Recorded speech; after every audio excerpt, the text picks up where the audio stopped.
शिवस्वराज्य यात्रेमध्ये खासदार अमोल कोल्हे यांच्या भाषणाआधी मंचावर मराठा समाजाच्या तरुणांनी घोषणाबाजी केली। आठवड्याभरामध्ये मराठा आंदोलकांनी दुसऱ्यांदा शरद पवारांच्या राष्ट्रवादीचे खासदार अमोल कोल्हेंना घेराव घातलाय। मराठा समाजाला ओबीसीतून आरक्षण द्यावं याबाबत कोल्हेंनी भूमिका स्पष्ट करावी अशी मागणी मराठा आंदोलकांनी केली आहे।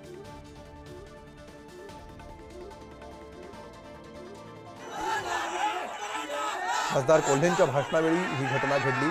खासदार कोल्हे भाषण करत असताना मराठा आंदोलकांनी घोषणाबाजी करायला सुरुवात केली।